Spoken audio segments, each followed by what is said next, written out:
my character is giving a speech to the board of directors of his company, and this was 40 extras who hadn't read the script. They didn't know what was going on. So they watched me give this speech, and I could see it in their eyes. They were going, I think he's having a stroke. What's with this guy?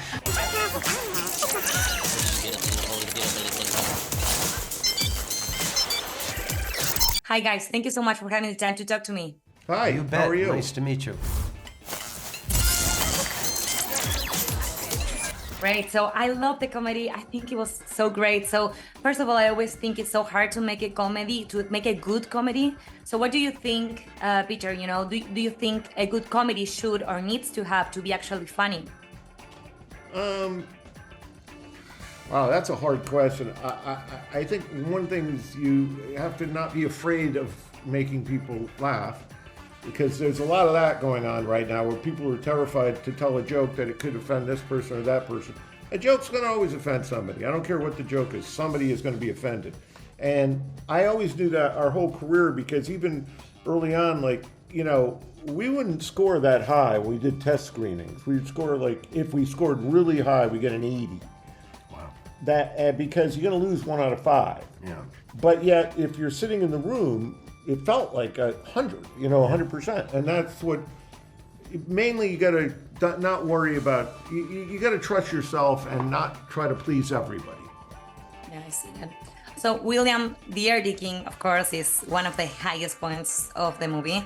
Personally, after watching it, I just have to went back and revisit that scene again. So I couldn't stop thinking, how did you actually construct and make the process to make it work and make it so funny? Well, I practiced after I read the script. The speeches were written, and I think I expanded one. Yeah. I asked Pete to expand one. Yeah. And then I walked around the house air dicking, and I would ask my wife, Flicka, what about this? And figured out all the different permutations I could. And Pete had some ideas, and we just put them all in there. And you can see the ones that lasted. But we've been telling this story, but the first day, my character is giving a speech to the board of directors of his company. And this was 40 extras who hadn't read the script. They didn't know what was going on. So they watched me give this speech, and I could see it in their eyes. They were going, I think he's having a stroke. What's with this guy? Someone tell him, they kept looking. He's terrible. It was just, you can't do that stuff. And finally, after we got the takedown, Pete told them the plot and what I was doing.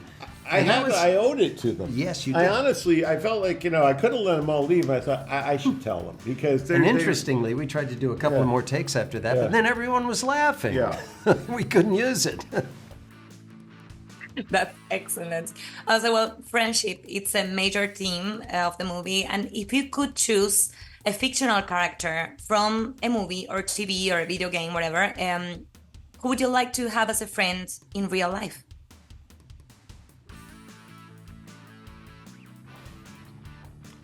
I'm going to go way back, but Genghis Khan? Andy Griffith. Oh, Andy Griffith.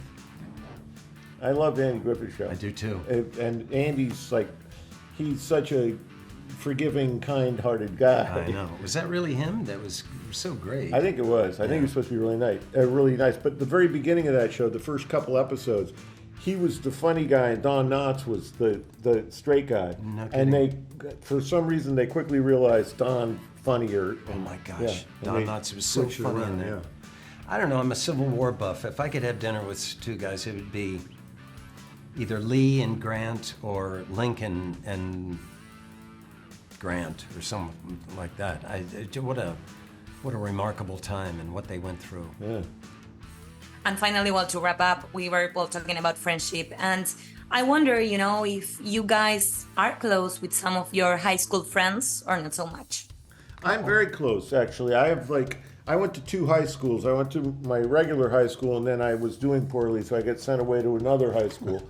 And I'm friends with both groups. I'm on a thread with 20 of each of them, each of the guys. I never lost touch with them. I loved high school, and I loved my friends, and I kind of have more friends than most from high school.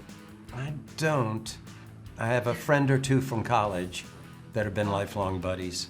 But high school, well, I moved to the other side of the country, so. Yeah. Of course.